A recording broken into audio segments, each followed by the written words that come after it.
Hey booze, hey, do your blankets feel like super glue in the morning? Well sis, it's time to shake them off. Welcome to Wake Up Happy Sis, the show that jumpstarts your day with a bang. We're strolling down these self-care streets as we navigate the maze of wellness and healing. We're helping you live happy, healed, and whole. And we do it all with a hearty dose of belly laughs for good measure. Stay tuned and get ready to wake up happy, sis. Yes. Hey, booze. Hey, how is everybody doing today? Oh, hold up, hold up. What we don't do is have me without my background. Okay, come on. But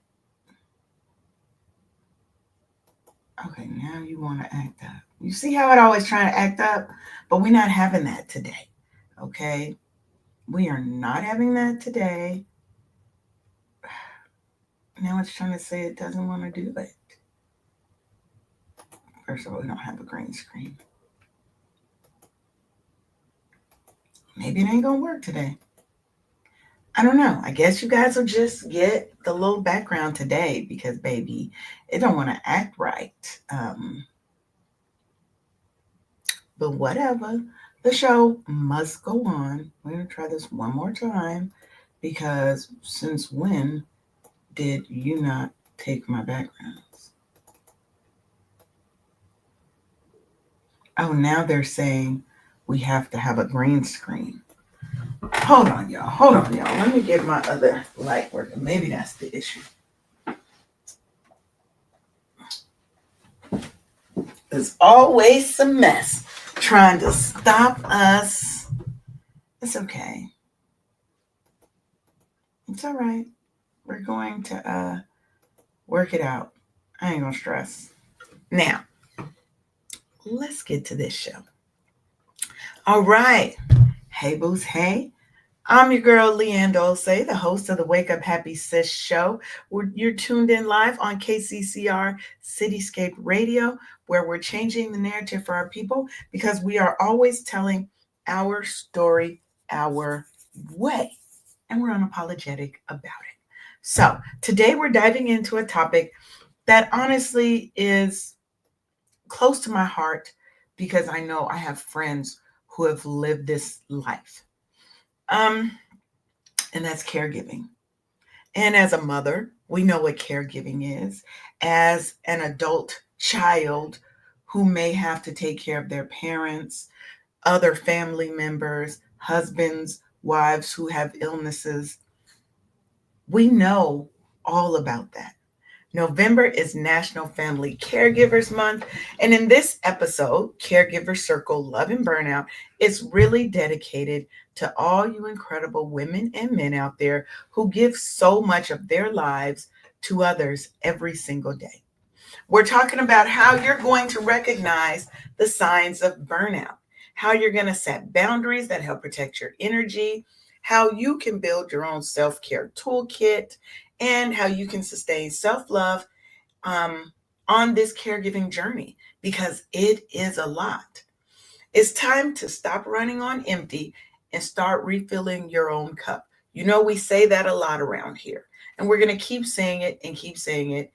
The real Zeus, is that you, Dougie Fresh? Hey, for anybody that's on Instagram and on TikTok and everywhere else that we're broadcasting. So, as always, grab your favorite mug of something, settle in, and let's make this hour all about you, your well-being, your resilience, and of course, your self-love. So, my co-host Sharonda is not going to be here today because her and her husband Arif are living their best life. And I love that for them. So, when we talk about caregiving and burnout, right, we know that that is a very real thing.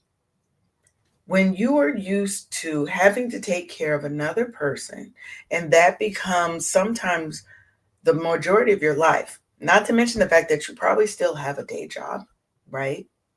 You may still have other family obligations. You may have community obligations. It really can seem like you're a hamster running on one of those little wheels, right? You're constantly going, tiring yourself out, but you don't feel like you're getting anywhere, right?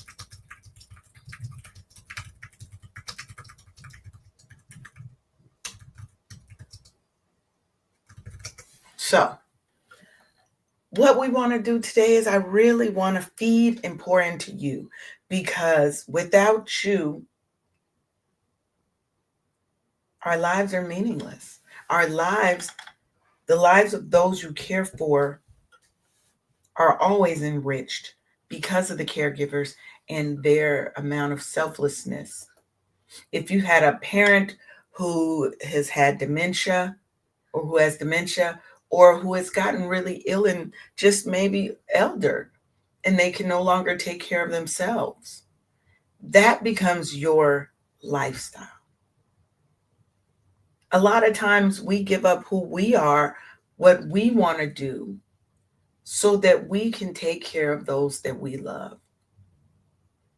So, because caregiving is a journey like any other,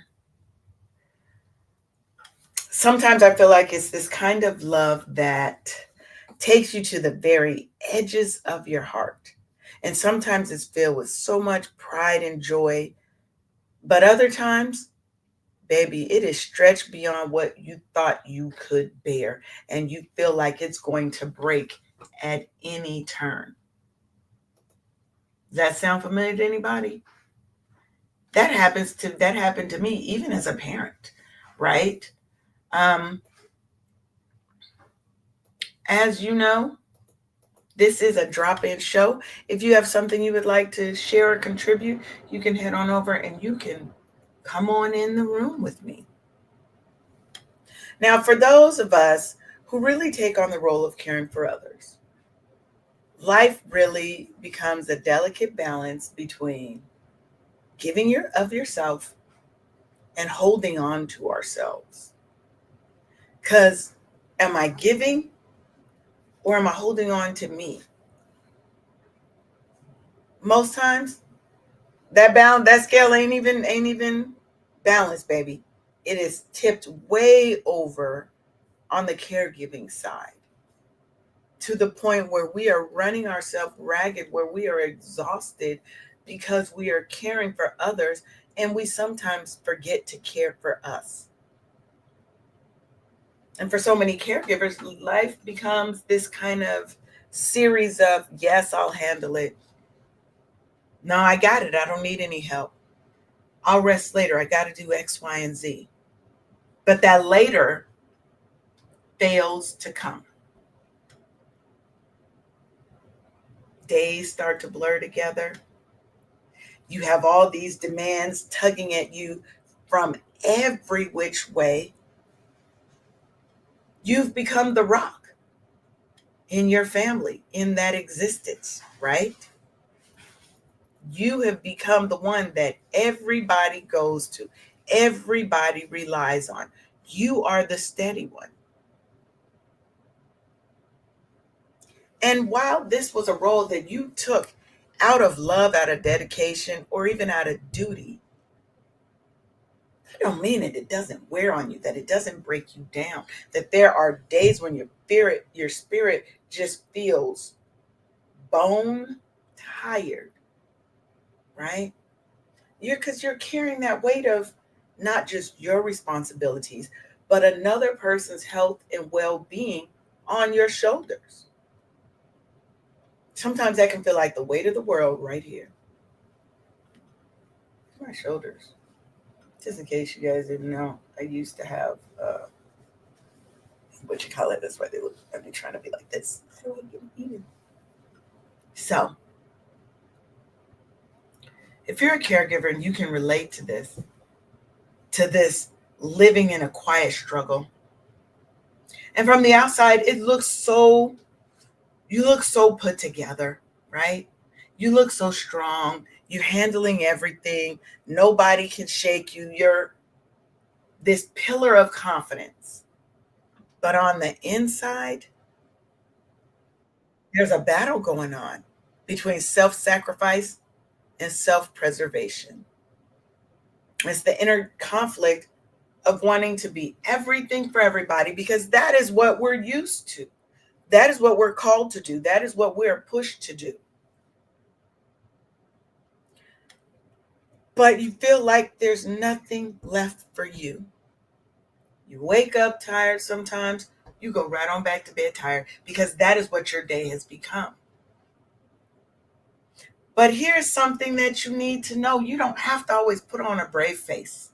You don't. When we step into this role of caregiver that demands so much of you, while you are silently carrying this weight that no one else sees, sometimes you feel invisible. Sometimes you feel unheard. You feel alone on this journey, like, oh my goodness, there's nobody to help me when I need help. The truth is, for all the joy and meaning that caregiving can bring, it can also be one of the loneliest and most exhausting roads that you will ever walk. And I know y'all feel me out there, but here's something that I want you to know and really take this in. You are not meant to disappear in that role of caregiver. You are still 100% you. You still have your own needs, your own dreams, your own wants, your own worth, your own desires. And this journey doesn't have to be a sacrifice of your own happiness, your own health, your peace. Today, we're really going to be talking about how do you hold on to you while still giving up yourself to everybody else. Because I want you to know that you are so worthy of every ounce of care and love that you give out to everybody else.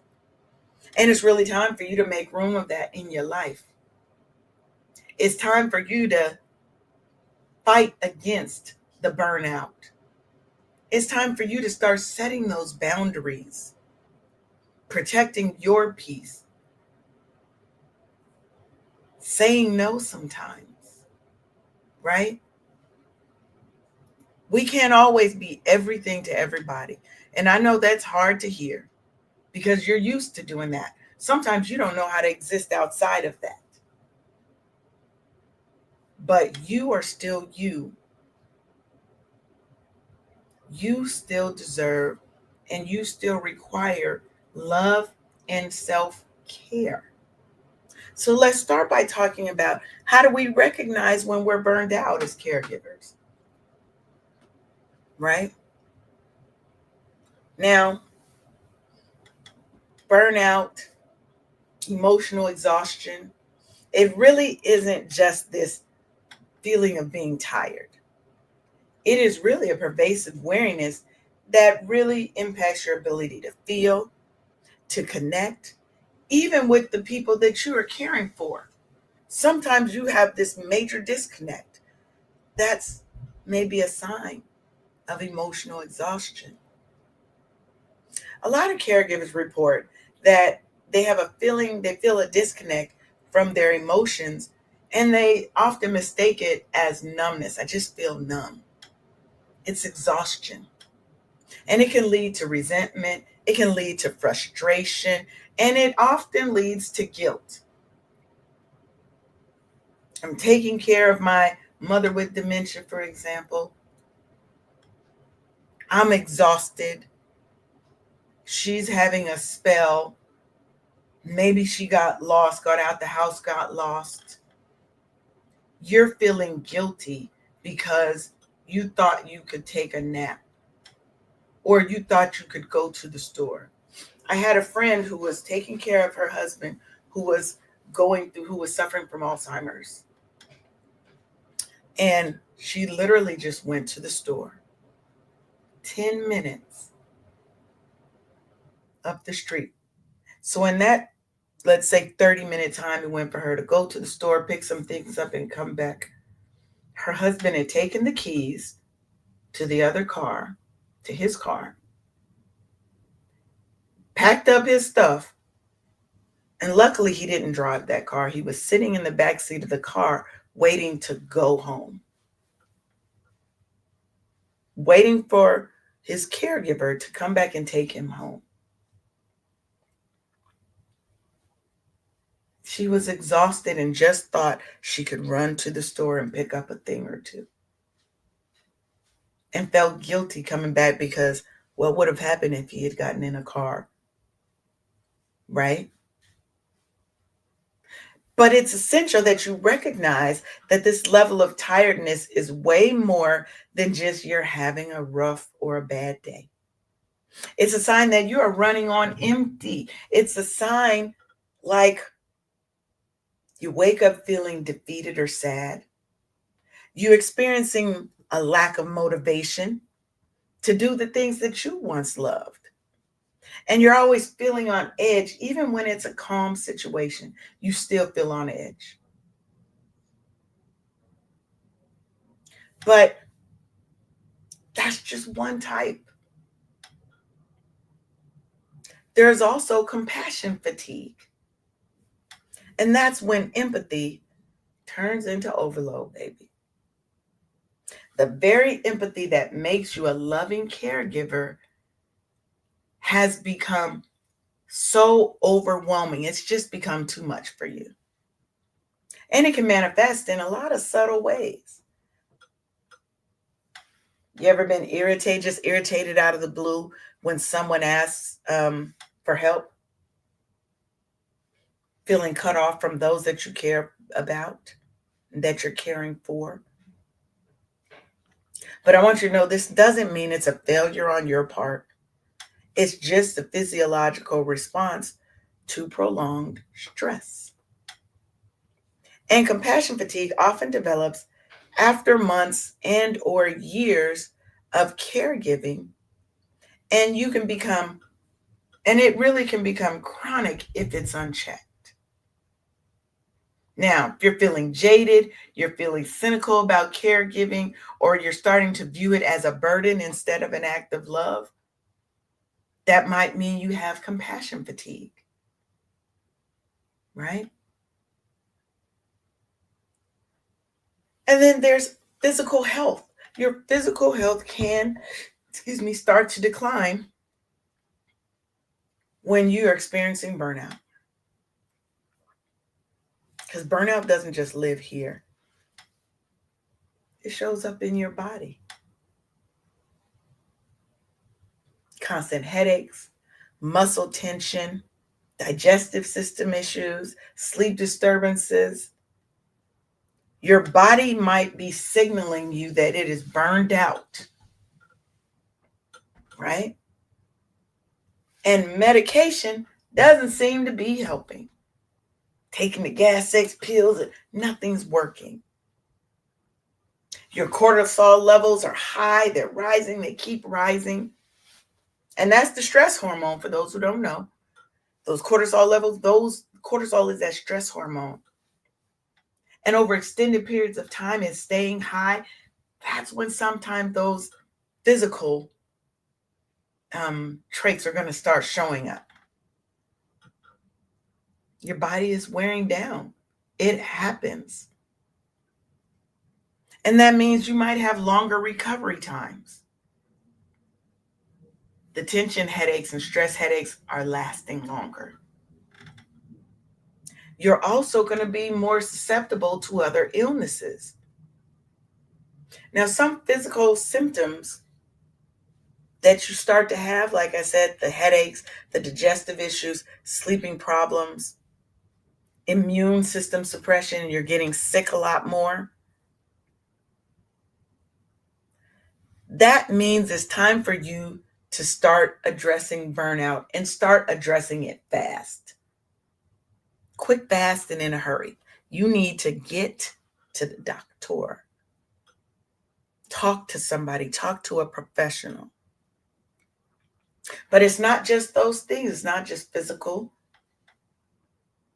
It's not just compassion. It's not just your emotional exhaustion. You might also start withdrawing socially, isolating yourself as a coping mechanism for overwhelming stress. That's what one of my friends, Brandon, used to do. When he got too stressed and wore out, I wouldn't hear from him for a week, 2 weeks, because he would go so much inside and he would isolate himself because he was disconnecting, not just physically, but he was also disconnecting emotionally. Now, as a caregiver, if you see yourself starting to pull away from your friends or your family, you're feeling like nobody really understands the stress and things that you're going through, when you believe that you just don't even have the energy to maintain these social bonds and connections, this self imposed isolation can be dangerous because it just reinforces those feelings of helplessness and overwhelm. And it's vital to recognize that this withdrawal isn't because you're a bad friend in any way, but it's your way of trying to cope, your system's way of trying to cope with the overwhelming responsibilities that you have as a caregiver. And it's okay. It's 100% okay to feel that way. And finally, you may be having these persistent feelings of inadequacy. Ever feel guilty like you're not doing enough, but yet you're always doing? That can haunt caregivers a lot. And it stems from that belief that you could be doing more, despite the fact that you are literally giving everything that you have. And this guilt can become a mental trap. What's it going to lead to? Overcompensation, where you're pushing yourself beyond your limits because you're still trying to prove your worth. Now, when you recognize these feelings of inadequacy as a part of burnout, it's essential because it reframes it not as personal feelings, but as just symptoms of an overloaded system. And that's all it is. It's not you. You're not a failure. You're just burned out. You're overwhelmed. You're tired. You're not taking time for you, right? Now, if you're wondering, well, how do I know if what I'm feeling is normal stress or if I'm really suffering from burnout? Stress is typically going to be short term, and it usually is connected with specific events, right? Something happened at the office, something happened at home. There's a lot of traffic on the way home, very short lived. You're going to get home, you're going to woosah, take yourself a nap, whatever, you'll feel better. Burnout is persistent and it starts to pervade all aspects of your life, not just this one little area. With stress, a weekend off or a good night might recharge you. But burnout will often feel like you're carrying this emotional weight that rest just can't fix. Yes, Shemius. Shemia S. Yes. This is what we're dealing with. And I'm not just talking about caregivers who are caring for elderly parents and stuff. Parents, single parents, caregivers too. We suffer from burnout on all different levels, right? Because burnout is like a slow leak in your tire, right? Your energy is going to start gradually decreasing, and nothing you seem to do fills that cup back up.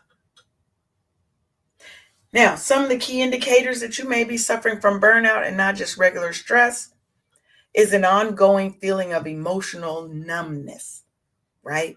That emotional exhaustion we talked about. Chronic fatigue, even after you got 8 hours. I got my 8 hours. feeling disconnected from your loved ones and your friends, isolating yourself, pulling back, right? The difference really lies in the pervasiveness and the chronic nature of burnout compared to that kind of temporary, situation specific thing that stresses.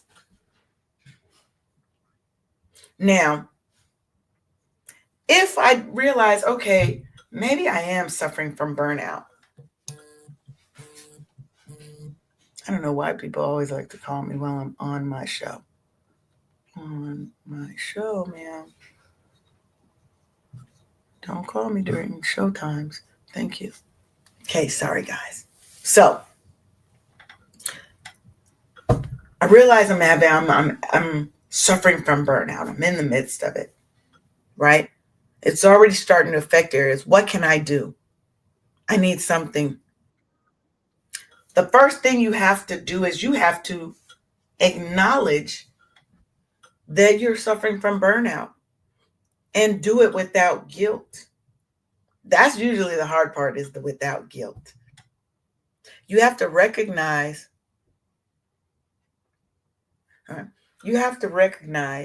that burnout is a sign that your body and your mind need support, not that you're failing.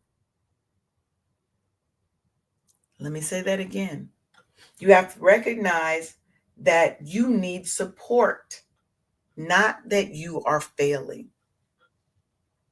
I need you to begin with small, consistent actions that reintroduce self compassion into your day. How often do you schedule your non negotiable breaks throughout the day where you are able to disconnect fully? No caregiver tasks, no phone calls, no technology, where you can take 15, 20, 30 minutes. You might have to have somebody come and sit with the person or people that you are caregiving for, so you have that time to yourself, and it has to become non-negotiable. And that's when you're going to use these times to start recharging intentionally. Even if you're doing nothing more than being mindful, yoga, meditation, deep breathing, or just sitting in silence with your eyes closed. Baby, sometimes that sitting in silence is all we need. And meditate during that time. Learn how to shut off your brain for a minute. Because as a caregiver, you're always focused and worried about those you care for. So it's hard to turn your brain off. It's a training, it's a skill that you have to learn. And find an accountability partner, friend, family member, especially a fellow caregiver, somebody that can help remind you to prioritize yourself and check in on your well being. And if it's another caregiver, that may be a great way for you to get that non negotiable time, is you guys support each other. And sometimes they sit for you while you get your time off, and you sit for them when they have their time off, right? Now, when you have burnout, when you're suffering from burnout, you've got all these intense feelings and emotions, guilt is a natural emotion that's going to come up. And if you're wondering, well, how do I deal with that? You can definitely manage it. I need you to start by reframing your perspective. Again, it starts here. Burnout does not equal failure. Burnout does not equal failure. Burnout does not equal failure. It's a sign that you've been giving of yourself too much. Your cup is bone dry, baby, and you stopped filling it a long time ago, yet you keep trying to give out of a cup that's empty. I need you to reflect on how rest actually benefits those you care for. How your rest, you being at your best, how do they benefit? Right? Because what it does is it allows you to show up with more energy, with more patience, with more love, with more vitality, with more compassion for yourself and for those that you care are taking care of. When guilt arises, when it comes up and tries to 1-2 you, give you that 2 piece and a biscuit, you have to remind yourself that your self-care and your wellness enhances your ability to care for others. But it's meant for you. If nothing else, it replenishes you, and that's enough. But happy, healed, and whole Leanne is a much better caregiver than stressed out, burned out, overwhelmed Leanne. You also need to set boundaries, and that's going to be the next thing that we talk about, because these boundaries are going to reduce those guilt inducing triggers. My favorite boundary, and I know you've heard it if you've watched our show or listened in, is saying no to non essential tasks. Thank you, Shamia. Say no to the non essential tasks. It's okay to say no. It's okay to say get somebody else to do it. I'm not going to be able to make it. No is a complete sentence. You don't even have to give any other response with it. Right? I want you to use affirmations too. Something as simple as like taking care of myself allows me to take care of others. Or taking care of myself is taking care of others. Because that's how you're going to start reframing that guilt into empowerment. I deserve to live a life that is happy, healed, and whole. Very simple. You can go into ChatGPT. Let's ask ChatGPT. This is real time, y'all. Okay. Informations that help caregivers release. Yes, you are so welcome. Okay. Let's just see what ChatGPT says for some other affirmations. Ooh, ooh, these are good. I might have to drop these for y'all. I might have to drop these for y'all. I'm going to give you a couple of affirmations that you can say that's going to help try to reframe that guilt into empowerment. And Shamia, I'm going to put your comment up here. Did it post? Yeah.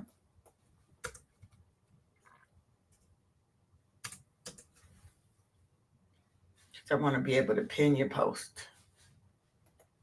Boom. Oops, that's not it. There we go. So this was Shamia said. You're welcome and thank you. Your pointers today will help me through it all. You are so welcome. That is our goal here, is to help. Because I want y'all to know that we are here for you. This is what we do, baby. I ain't even had to clack my fan today or nothing. Okay? Because my partner in crime, Sharonda, is out living her best life, and I'm happy for her because she deserves it. So let's get to some of these affirmations. It gave out some fire affirmations. And if you have a ChatGPT on your phone, you can talk to it and it'll talk back to you and read those affirmations to you. But first affirmation, my well-being is as important as the care I give to others. I want you to repeat after me and say these to yourself. My well-being is as important as the care I give to others. Because that's going to remind you that you're not just a caregiver, but you are a whole person with needs of your own, a whole damn person. It's okay to rest and recharge. I'm worthy of peace and joy. Caring for myself does not take away from the care I give to others, it strengthens it. I honor the care I give to others by honoring my own needs. And finally, taking time to care for myself doesn't mean I love them any less. It means I love us both enough to care well. Do you see what I'm saying? Repeat these things to yourself daily when you get up in the morning before you get started on that your long day. These are the things that you can do and you can say to help you reframe that guilt into empowerment.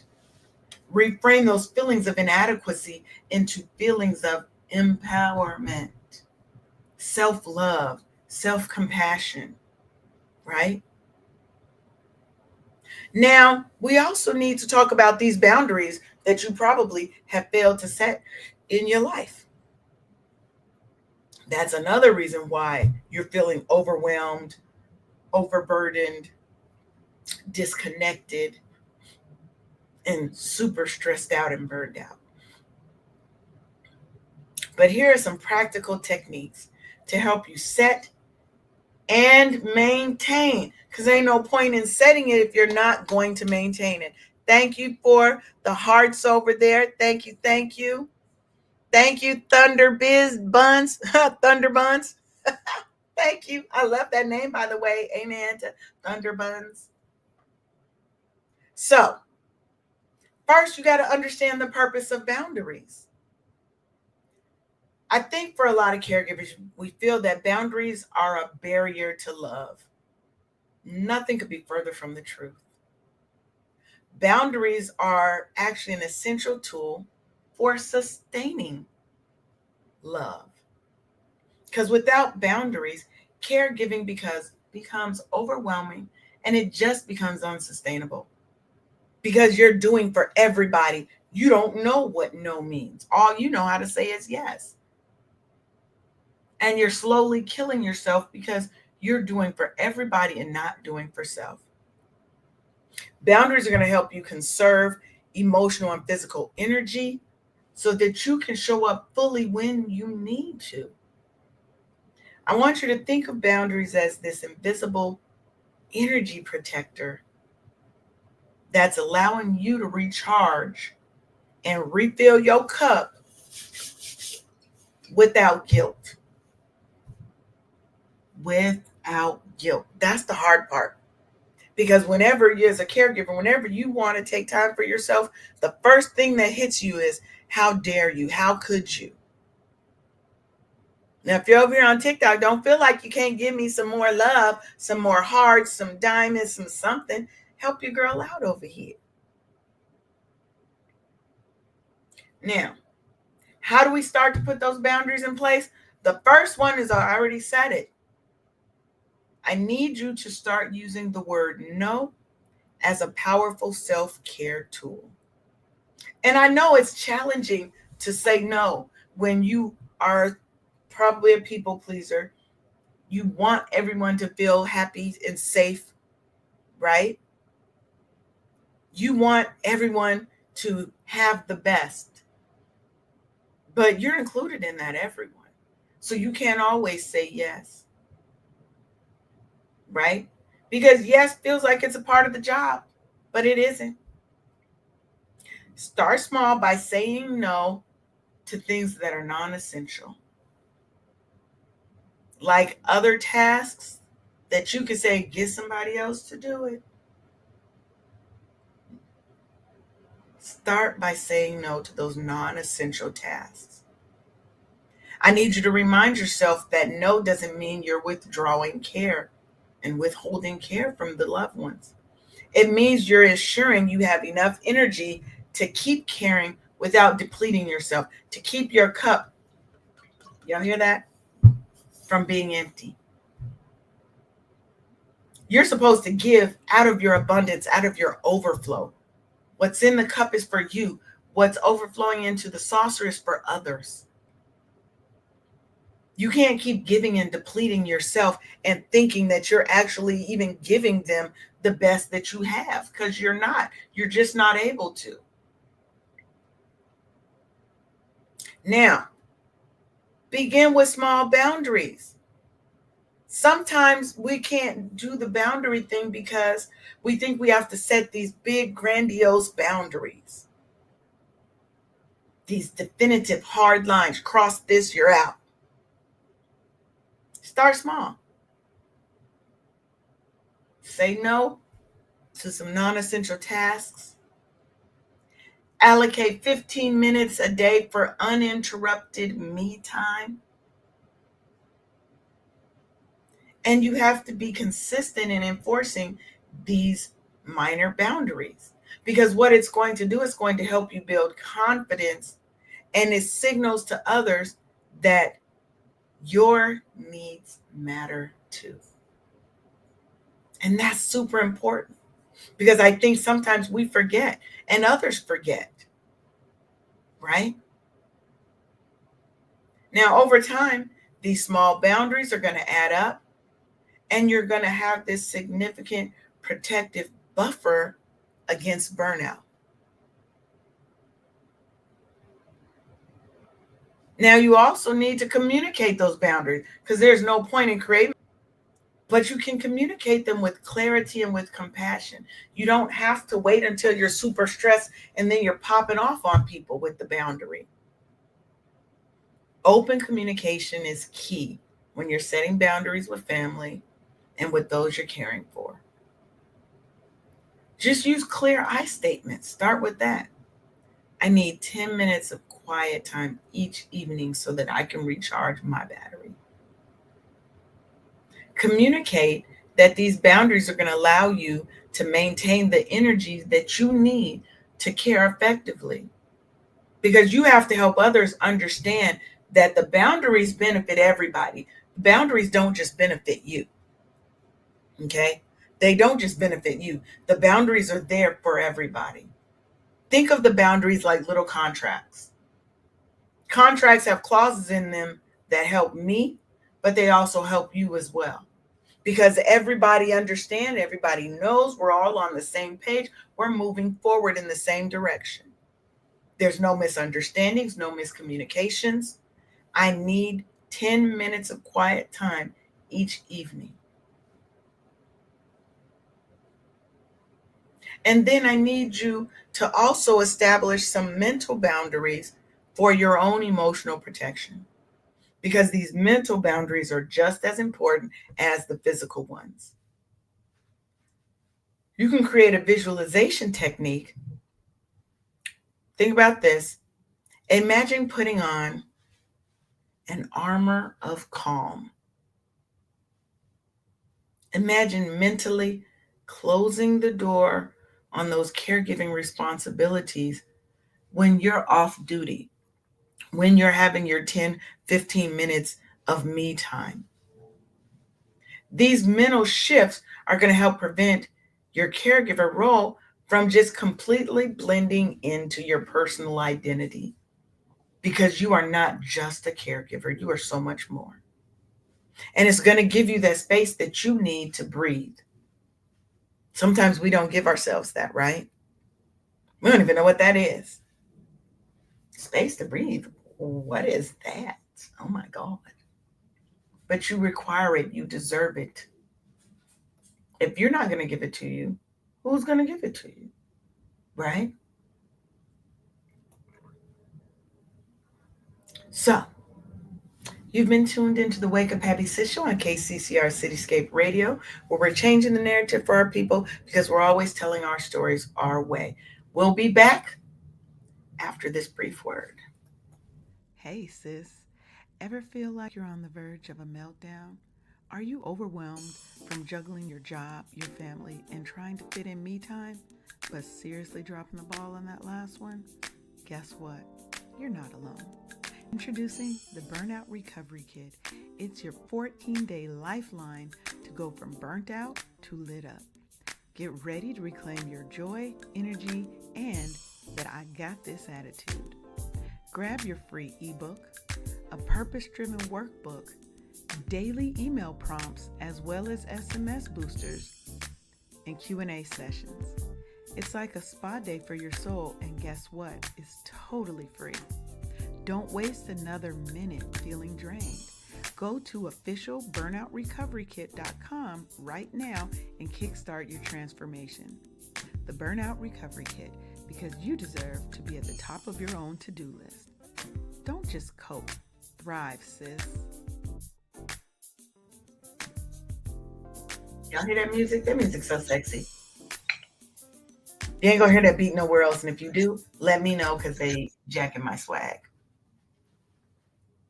So now let's get into how do I, as a caregiver, create my own self-care toolkit, because that's important, right?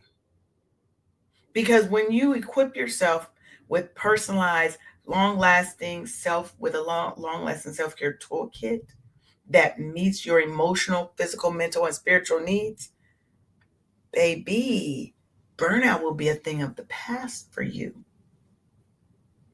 So you have to start by identifying your core self-care needs, because self-care is not a one size fits all. What I need is not what you need. It's not what Susan Becklin needs. It's not what Gregory needs. It's not what Shamia needs. It's not what Mama Africa needs, right? For caregivers, the key for you is going to be identify the areas. There's 8 dimensions of wellness. Did you guys know that? But you have to identify the areas that need the most attention. Now, one of the things that I created, well, I didn't really create it. I created a version of myself. It is not um, an original thought. The 8 dimensions of wellness has been around. But when you're looking at the areas, what are the areas? Is it physical? Is it emotional? Is it spiritual, environmental, intellectual, social, occupational, and even financial? But what are the areas that need the most attention? Because your financial wellness can play a part in you being burned out as a caregiver if you don't have the resources to get somebody who can come in and help relieve you, let's say during the evening or during the day, right? So to start, I just want you to take a moment to reflect on the types of care that energize you the most. What energizes you the most? If emotional self-care resonates, then do practices like journaling or therapy. Therapy is great. For physical self-care, you might try incorporating some light movements or stretching into your day. If you can take your loved one out and go on walks, that would be great, because now you're getting it, they're getting that fresh air, and you guys are still bonding together. Now, by assessing and prioritizing the specific areas of need, you make self care intentional and sustainable rather than reactive and sporadic. You build it into your schedule. You understand what your needs are, but you also understand what you enjoy doing that meets that need. Because again, everything isn't for everybody. You can also integrate micro practices into your day for quick little resets, right? Now, what's a micro practice, you ask?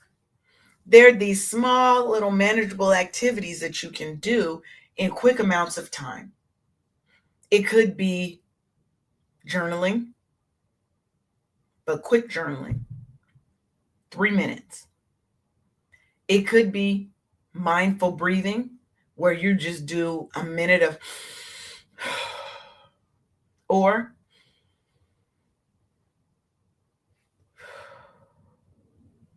there are different breathings, different types of breathing activities that you can do that will stimulate different parts of your nervous system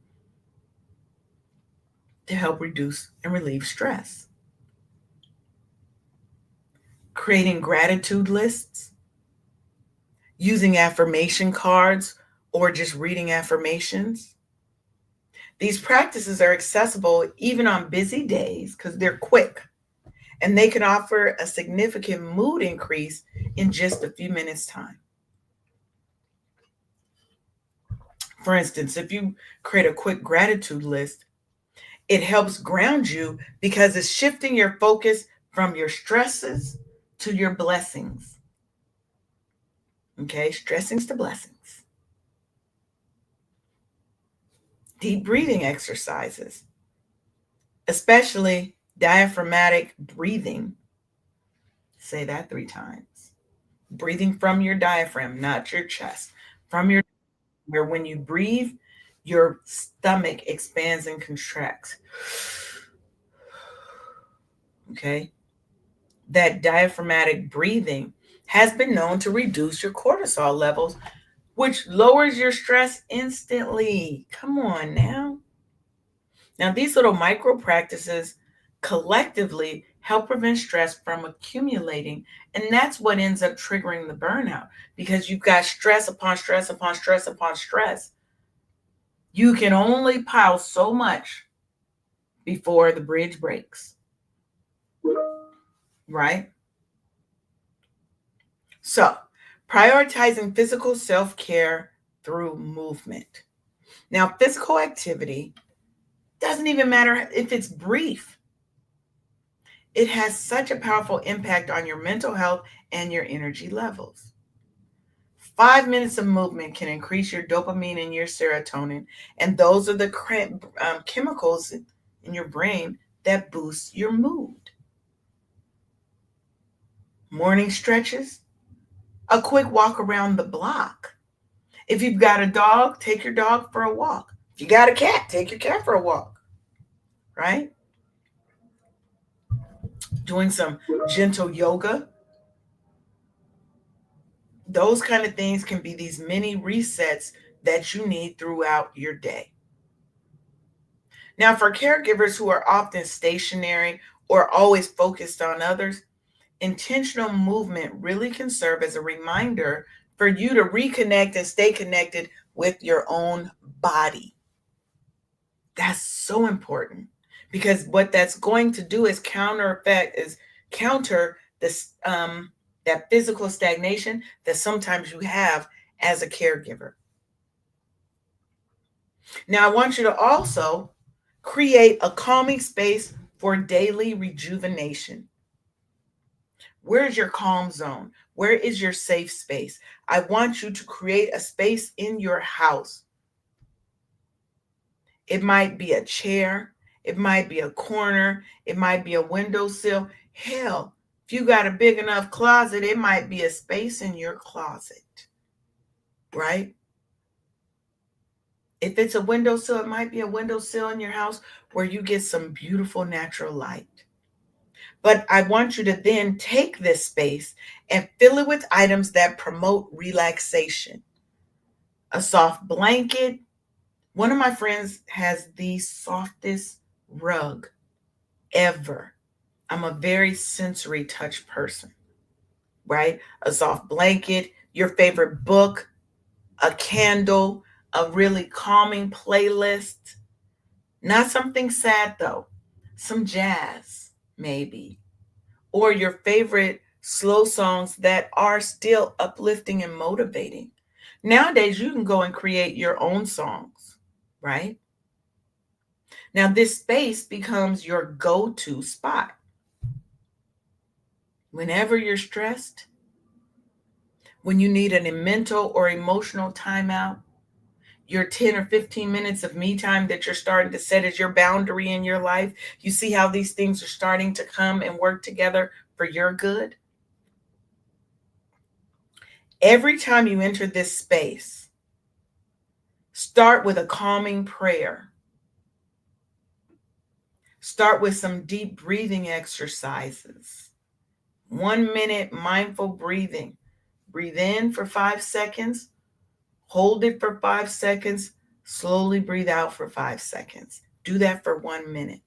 Because what it does is all this, when you move into this space, the repetition of it is going to start to signal your body and your mind that this is our calm zone. So it's going to start releasing stress.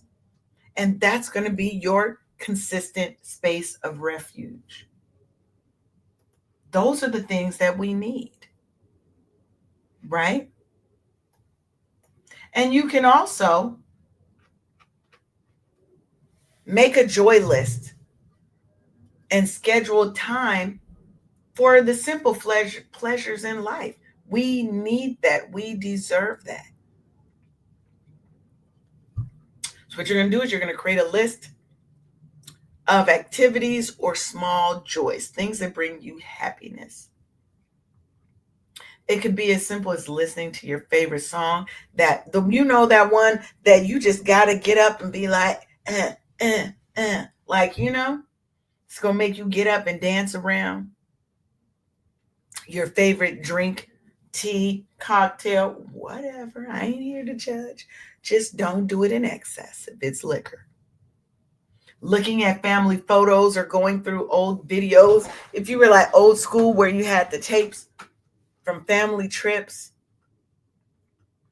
doing activities that you enjoy, I need you to make it a point to engage with at least one item on your list each day.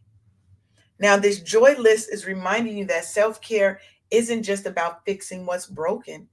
It's about fostering happiness and peace in the moment. It's not always because we're broken. Sometimes it's maintaining the happiness, maintaining the joy and the abundance and the peace. Schedule it into your day so that it's there. You can schedule joy. You can also schedule times to stress out. I ain't got time to think about this. I'll think about this between 3:30 and 3:45. Because what it does, it affirms to your soul that you deserve moments of joy, even amidst the pressing demands of caregiving. You deserve joy too. You deserve to give yourself the love that you give everyone else every day.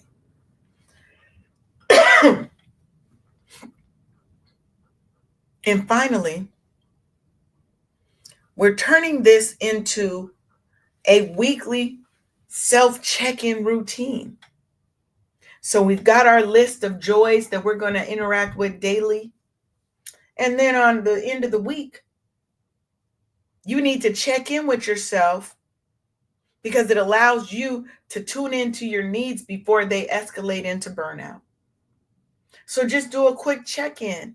How am I feeling? Mindful meditation. How am I feeling in my body in this moment? How am I feeling mentally, emotionally, physically? Right? Looking at how I felt this week. How do I feel now? What drained my energy? What did I do that also brought my energy levels back up? Right? These self check-ins help you become more attuned to your inner state.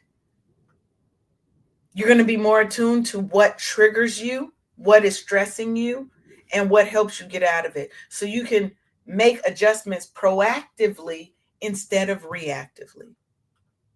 That's important. I want you to remember to always celebrate those small wins. I got my 10 minutes in. I handled a stressful moment calmly. I made my loved one smile.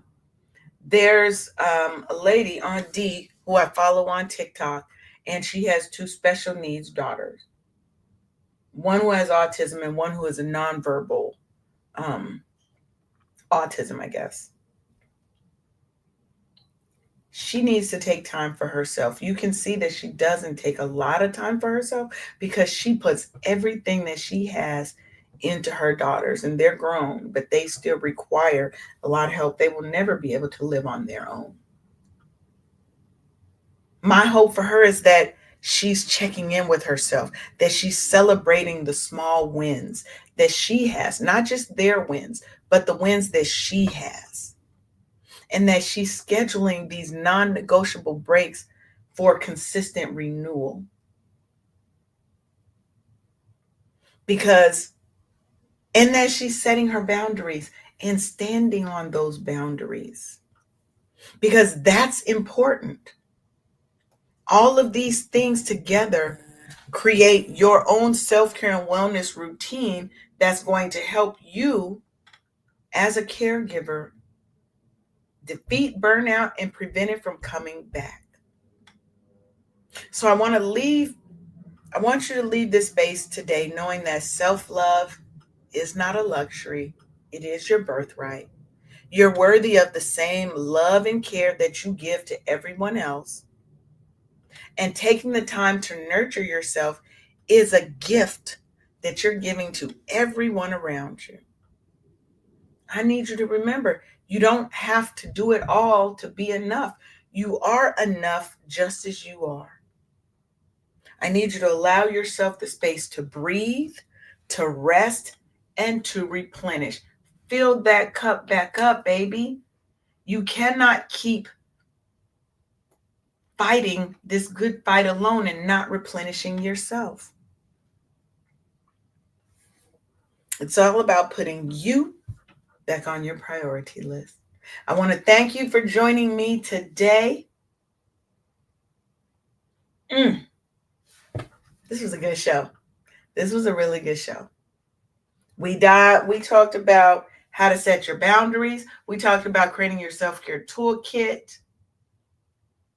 And we talked about putting you back on your priority list. Remember, you deserve to live your best, most fulfilled, happiest life.